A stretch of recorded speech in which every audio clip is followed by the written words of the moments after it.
Good morning, everyone. My name is Michelle and I'll be your webinar moderator today. Today's webinar is sponsored by Natroid's Platinum partner, Placard and the Dealer Network. Whether it's moving freight across the nation or going the last mile, their DAF trucks are always delivering.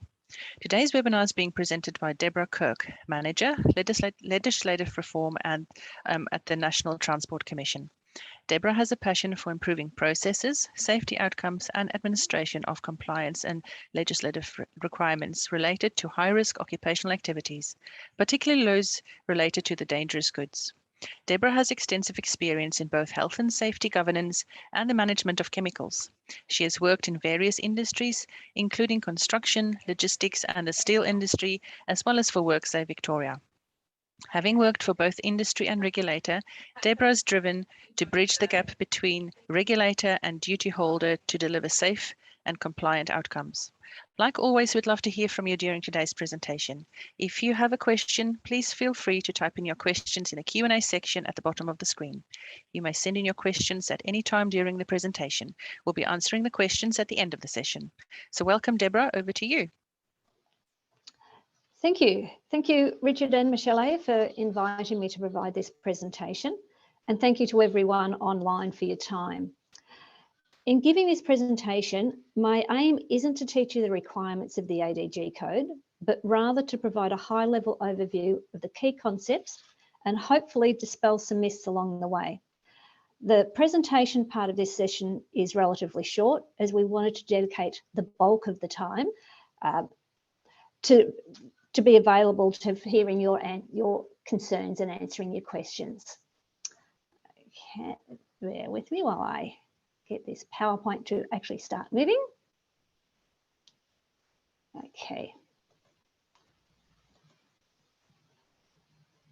Sorry, bear with me. It's decided it's not going to go.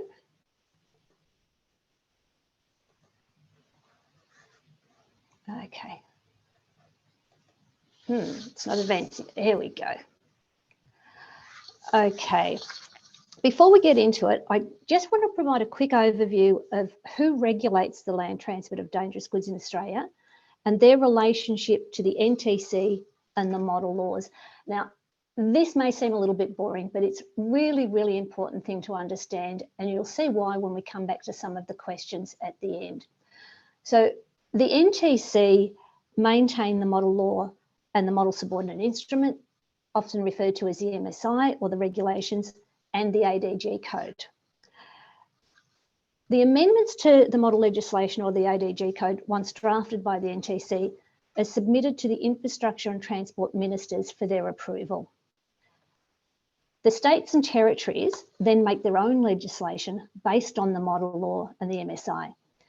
The states and territories are all parties to an intergovernmental agreement that requires them to align with the model, but they do still have the ability to make their own variations. The ADG code is called up by each jurisdiction through their legislation. The state and territory laws are administered by one or more competent authorities, collectively known as the Competent Authorities Panel. This slide here contains a list of the departments or competent authorities responsible for administering the laws governing the dangerous goods transport in each state. These details are also listed in the front of the ADG code. For the most part, the ADG code tells you what you need to do. The legislation simply makes those requirements mandatory and specifies the offence for not complying. There are a couple of areas, though, where requirements appear only in legislation. For example, the requirements to hold a licence or for insurance.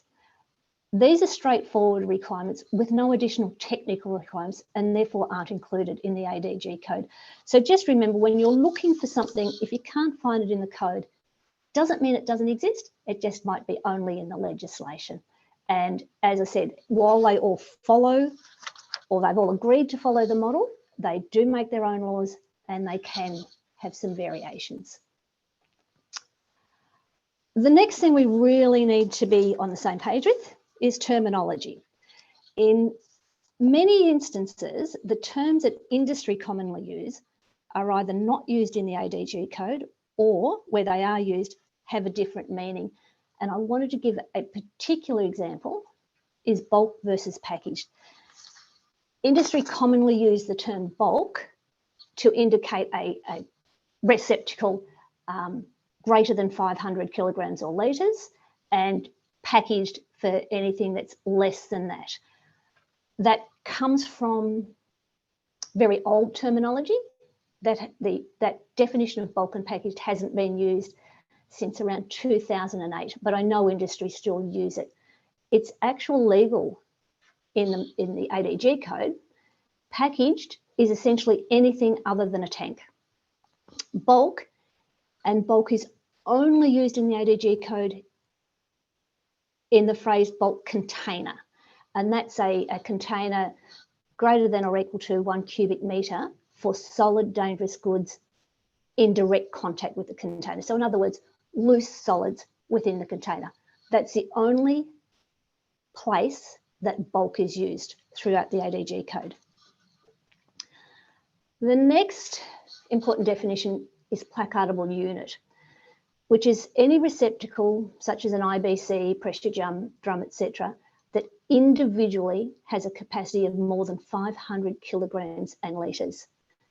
It excludes articles such as large lithium batteries.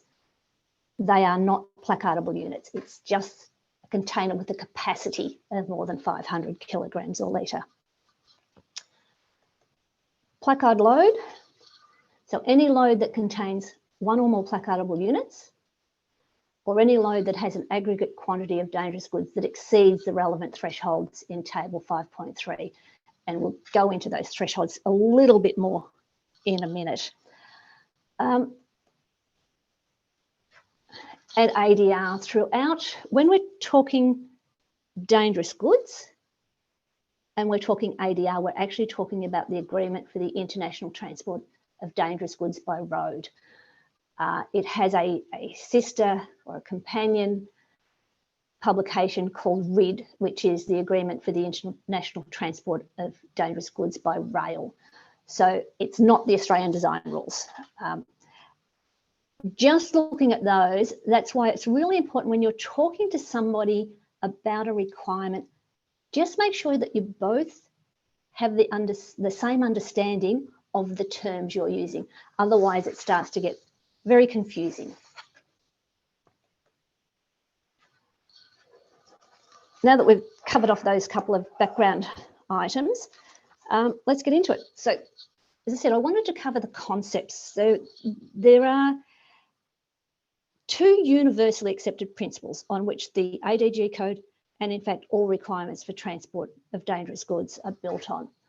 The first of these comes from the United Nations Guiding Principles, which is that the transport of dangerous goods is regulated to prevent or mitigate incidents that could endanger public safety or harm the environment. At the same time, the UN recognises that the regulations shouldn't hamper the movement of dangerous goods. In other words, the aim of the regulations is to make transport feasible and safe by risking reduced to a minimum.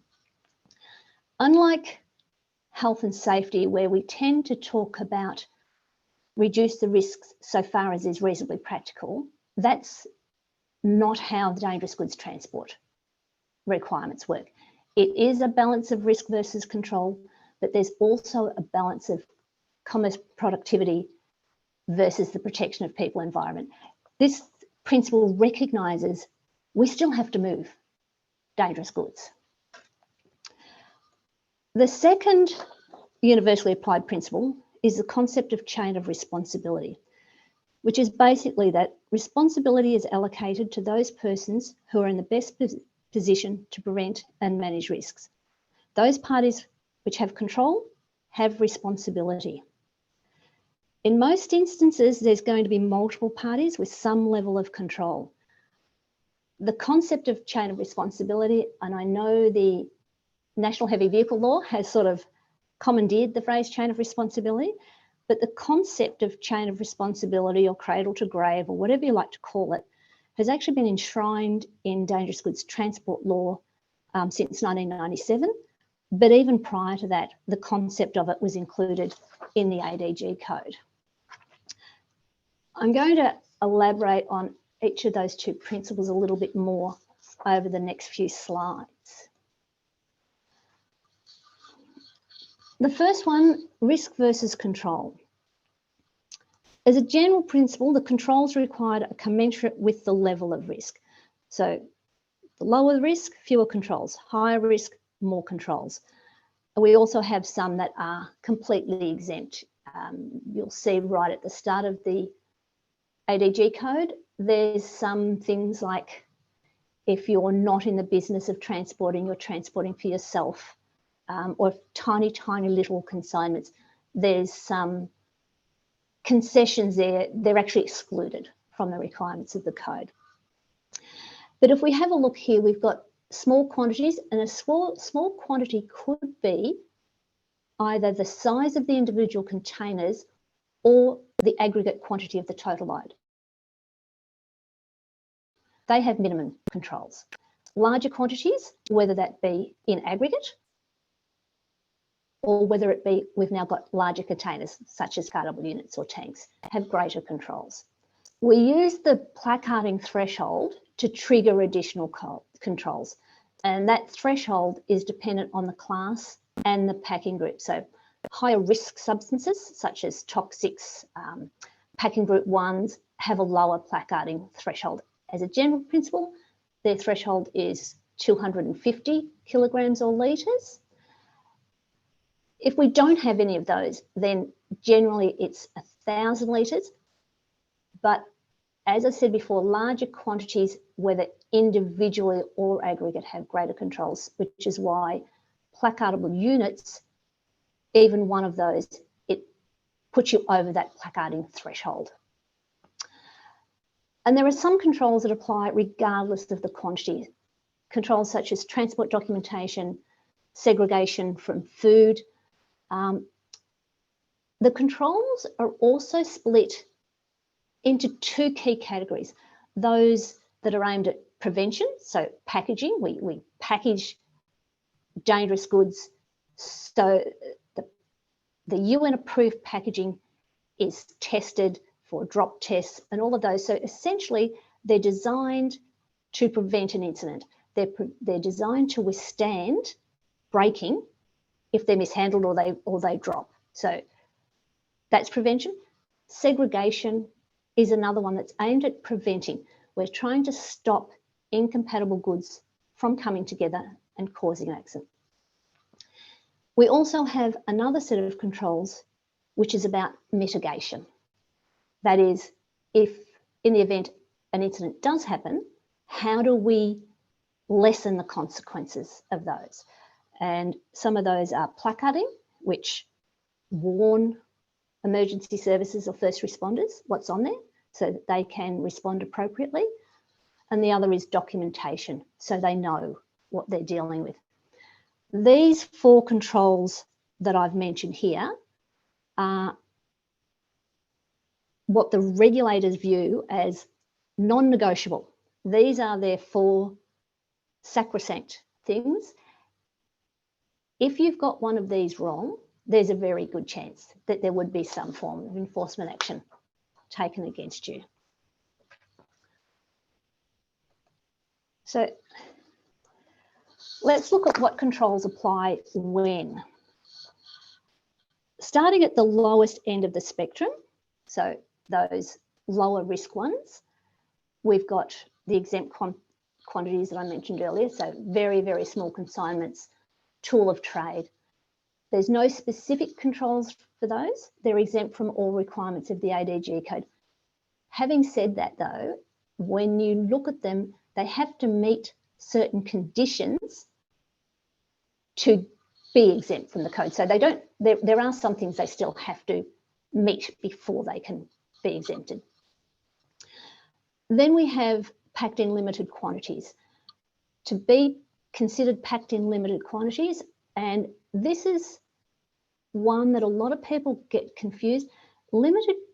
Packed in limited quantity is about the size of the individual receptacles that the dangerous goods in. It's got nothing to do with how many of those receptacles you've got or the total quantity of dangerous goods that you've got.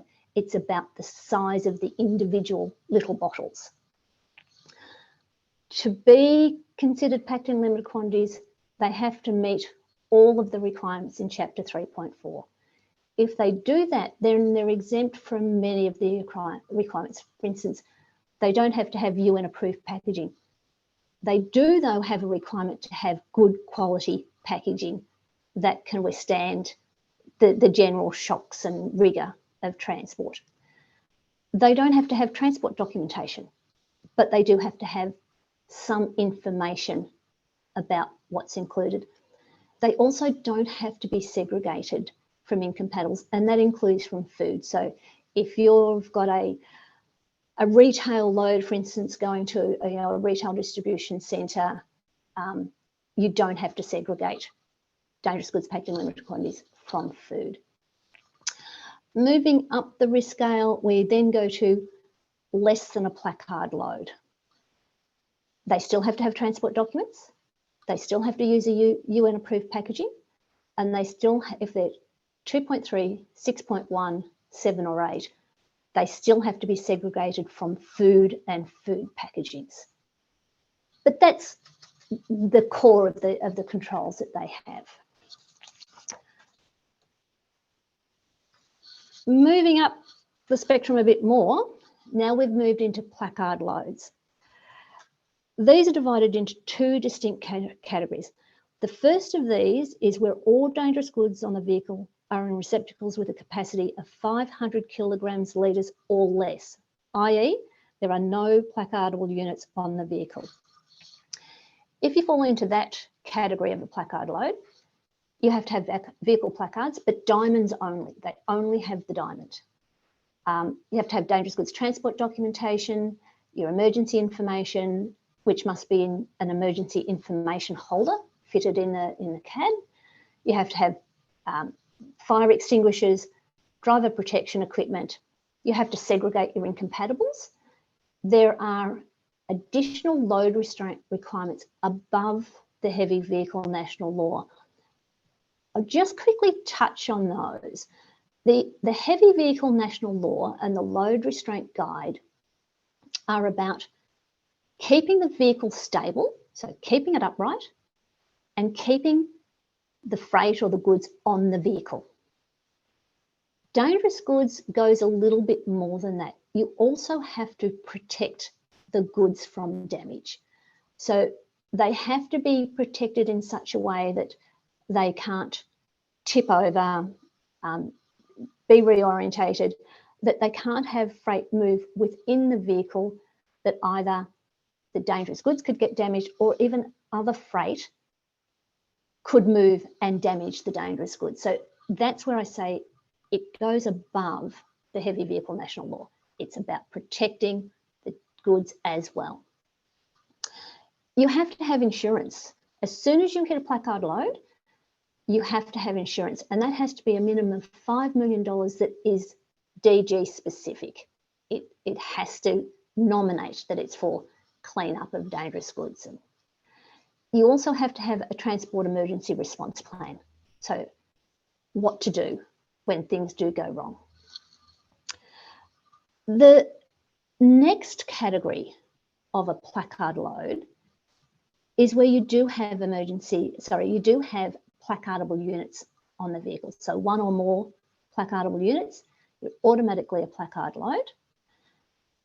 You have to have all of those things that I just said for the first category of a placard load, but in addition, you have to have emergency information, and that's in the form of your vehicle will now be placarded with an emergency information panel. So yes, it will have the diamond, but that diamond will be incorporated into an emergency information panel that also has the UN number, the proper shipping name, and contact details, and the HAZChem code for it. You'll also have to have additional fire extinguishers, depending on what the load is, and the vehicle and the driver require licensing. There are some exceptions to this. So in Western Australia, for vehicle licensing, Western Australia only license vehicles if they're a tank vehicle. So if the tank is actually part of the vehicle, so your fuel tankers, they don't license trailers that transport dangerous goods. The other exception is the IBC license exemption. And this one applies to both the driver and the vehicle. This is one that I know I get a lot of questions about. It's often misinterpreted or misunderstood. So to be exempt from a license for either the vehicle or the driver under the IBC license exemption, you have to meet all of these. The goods have to be in IBCs, obviously. The wording of the legislation is the IBC is not packed or unpacked on the vehicle. What it means is that you're not filling or decanting from that IBC while it's still on the vehicle. This is the part that's often misunderstood. It's the total capacity of the IBCs containing goods on the vehicle is not more than 3,000 litres. I've often seen people interpret this that if the IBCs are nominally empty, they can carry as many as they like. That's not correct. It's the capacity of the IBC. Even if it is nominally empty, if you've got a 1,000 litre IBC, the capacity is 1,000 litres. So that one's often misinterpreted. The next principle I mentioned at the start was the chain of responsibility. Both the code and the legislation place duties on every party involved. There's specific duties assigned to the packer, the loader, the unloader, the consigner, the prime contractor, the driver, and the consignee. It also places it on any person who manages, controls, or has influence over those tasks. If you can do that, then you're also a party in that chain of responsibility. The legislation recognises that not all parties are equal. Some have more control than others. This comparison here gives you a quick overview of how that shared responsibility works. If we have a look at this, you'll see for transport documentation, the consigner must provide the prime contractor or the driver with compliant transport documentation. And compliant is defined in the law. It's basically that it has to meet all of the requirements of Chapter 11.1 of the code. The prime contractor is also responsible for not allowing anyone to drive unless the person's been given compliant transport documentation. But if we look at the driver's responsibility or his requirement, his is just to carry it. He's not responsible for making sure it's compliant. His legal requirement is to carry the transport documentation for the goods he's got on. Having said that, there is a requirement on the driver, in fact on all parties, that if they suspect the document to be incorrect, then the driver does have a responsibility to bring that to the attention of the people in control and get it fixed. He shouldn't knowingly drive a vehicle where the transport documentation is incorrect. Another example is packaging. You'll see here the consigner and the packer must not consign or pack dangerous goods if the packagings are unsuitable. Now, the law specifically says that packaging is considered unsuitable if it's not UN approved packaging, if it's not manufactured in accordance with Part 6 of the ADG code, or if the goods haven't been packed, filled, or packagings rather, haven't been packed, filled, or used in accordance with Part 4. So you'll see the consigner is responsible for making sure that the packaging is not unsuitable, whereas the prime contractor and the loader, their responsibility is to not load it if the packagings are damaged or defective. And it's the same for the driver. If the packaging's damaged or defective in such a way that it could be unsafe, that's their responsibility. They don't have the responsibility to make sure that the right packaging has been used, that it's UN approved, because that is out of their control. This slide also reinforces you can have multiple duty holders. So here we've got 3, 4, 5 parties in the chain that have some responsibility and accountability. They all have separate duties, so therefore enforcement can and usually is taken against all relevant parties if the regulator thinks that they have either contributed or failed to do something. The way the law works, it recognises those who have more control or influence than others, so there are higher penalties. So in this instance, there would be a higher penalty for the consignor than for the driver. There's obviously also higher penalties for corporations than there is for individuals. There's just one other quick key requirement that I want to mention. This underpins all of the requirements in the dangerous goods, and that's training. Whatever your role, you must not employ, engage, or permit someone else to perform a task unless that person is appropriately trained or supervised. The person managing, controlling, or supervising also needs to be appropriately trained, and that training is about to enable them to do their job safely and compliantly.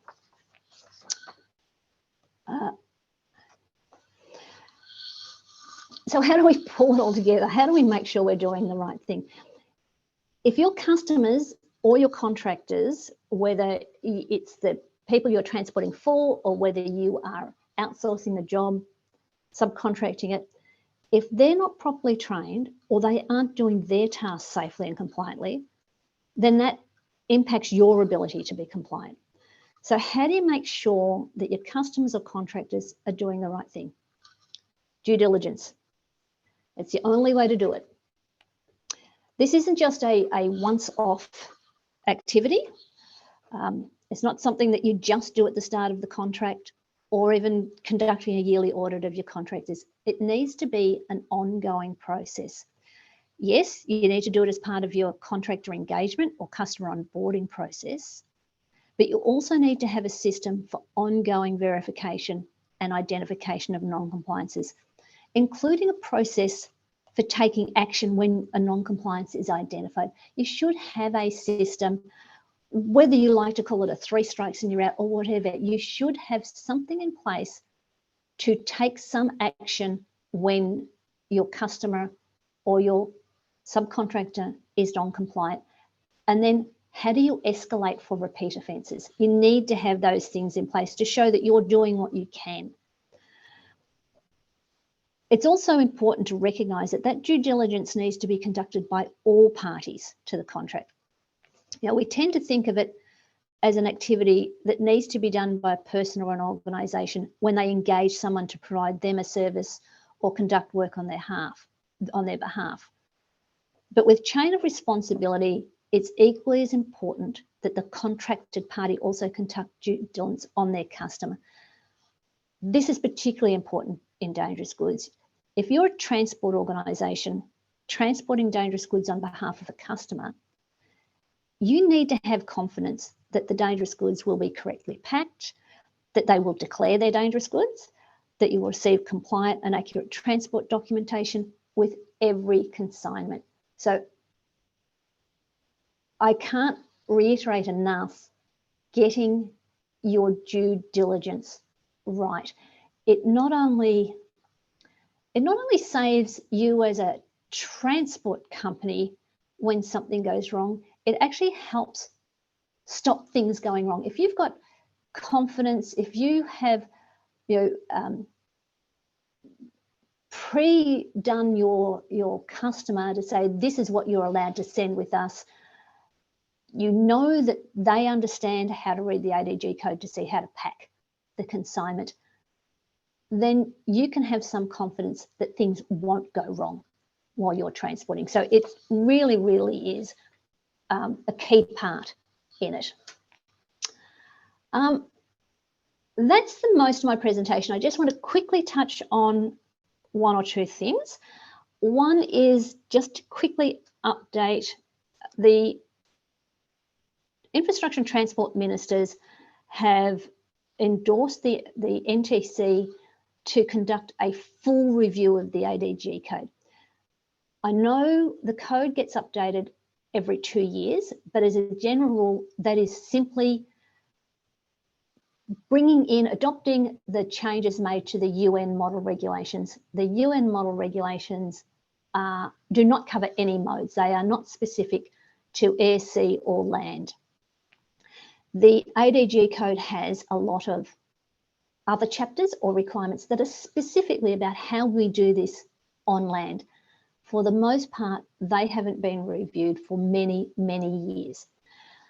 So the full review of the code will be to identify and correct translation errors. This has already been done, and when ADG 7.8 is released, we hope that anything where over the last 15 years we have incorrectly translating something from the UN, that they will be fixed. But the code will also look at updating all of the outdated chapters, so all of the land-specific chapters. It will incorporate relevant concepts from the ADR and the RID. It will also incorporate requirements for Class 1 and Division 6.2. For the most part, they are already in the ADG code. It's just that because the legislation doesn't cover those, we're not sure if they've been completely kept up to date. And of course, they won't have any land mode provisions in there. So we'll be looking at all of those as well. Our timeline for that, we are working on some review principles and terms of reference. The drafting and ongoing consultation will go through until the second half of next year. Then we will consolidate it all, have our internal review and put out a consultation regulatory impact statement. The drafting and ongoing consultation, it will be done by a series of working groups, and there will certainly be opportunity for some interested parties to be on those working groups. We will also post regular updates and drafts for consultation on our project page on the NTC website. Our aim is to consult as broadly as we possibly can. In saying that, the key deliverable from this review will be to deliver a code that works for everybody, that is cohesive, that is easy to maintain, that we can keep it up to date every 2 years rather than every 15 as we seem to do now. That means that some specific interests won't get their way. The aim is to look at it holistically rather than end up with little bits and pieces to appease some people at the expense of others, some areas of regulator or industry at the expense of others. So we'll be working really, really hard to keep it a good outcome as an overall. With that, I'll give it back to you for now, Michelle. Thank you, Deborah. So we'll start with our questions. Our first question is, could you please explain the rules about dangerous goods in tunnels? Why do the rules change from state to state? There should be some concessions, e.g. allowing medical waste and other non-explosive or non-flammable materials in tunnels. Thanks, Michelle. Now, remember at the very start of this presentation, I gave you a bit of an overview of the competent authorities and the legislation. This is really, really important. Tunnels actually don't come in, other than in Victoria, I think, the regulation or prohibition on dangerous goods in tunnels does not come from the dangerous goods laws. They come from the road laws. As I said, it's different in Victoria because in Victoria, they come from a government order, which was done under dangerous goods legislation, but they are, every state and territory makes their own road rules about what can or can't go in tunnels.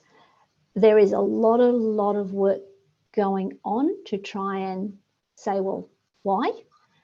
There's been, I know that Transport for New South Wales has commissioned a lot of work in this space. As dangerous goods policy, we can raise it. We really can't influence it. They have to start off building tunnels, so which is part of the road requirements. They need to start building them so that they could withstand a dangerous goods incident. We also have really strong views from fire and emergency services. And until we sort through all of that, I can't see it changing. I understand the pain.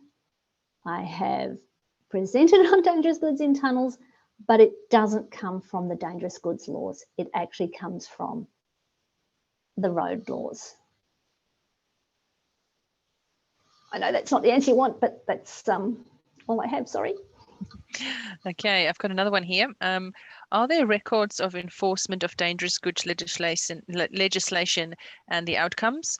What are the usual penalties applied, and is there a consistent enforcement policy between states and territories?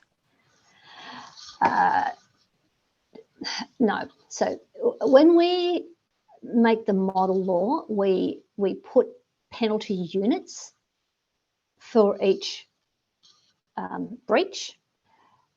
The jurisdictions themselves, most states and territories, when they make their own legislation, follow the penalty units that we give in the model, but of course each state applies a different monetary figure to a penalty unit. For instance, one state might say one penalty unit is $101.06 or something. So each state can make a different amount for a penalty unit, but they generally tend to say the same number of penalty units. Having said that, not all states in their legislation have the ability to do on-the-spot fines. Not all states have a policy that they will do that. New South Wales, I know, does issue on-the-spot fines. Safe Work Victoria has never issued. They actually have a policy that they do not issue on-the-spot fines. So therefore we have a difference there already. In Victoria, the only action they can take is either an enforcement notice or enforcement action in courts. Some states are far more active in this space than others. New South Wales are very active in the monitoring and enforcement of breaches of dangerous goods transport. Western Australia is also very active.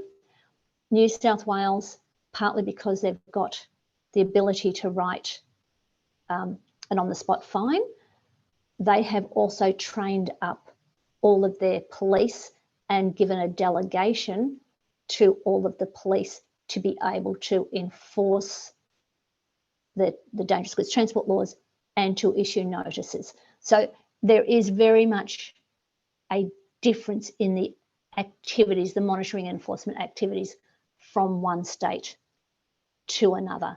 I would say the only true harmonisation between them is what is or isn't a breach. But the activity is very varied. Some states, New South Wales, I'm not sure if they publish their outcomes from court cases, but it would only be court cases they would publish, and they wouldn't have a lot of court cases because for all of those smaller ones, they do on the spot fines. Getting records is, it's one of the banes of my life. When we want to rewrite a policy, we can't find data. It's really, really difficult. Great. There's another one. Should EPA also be under VIC? Okay, I'm not quite sure what that question is. I'm assuming that's because in New South Wales, the on-road component of transport of dangerous goods is administered by the EPA. That is the only state that does it through the EPA. And as I said, then it's only the on-road component. The on-site component, so the packing and consigning and all of that, is actually administered by Safe Work New South Wales. I'm wondering if the person who asked that can actually speak to it so I understand the question a bit better. Sure. If that person could just maybe just type in again, and then we can read it out again. We'll just move on to the next one then while that happens. Are there any exemptions for Class 9 products via road? There is an exemption for environmentally hazardous, so 3077 and 3082 from memory. It's essentially environmentally hazard liquid or environmentally hazard solid.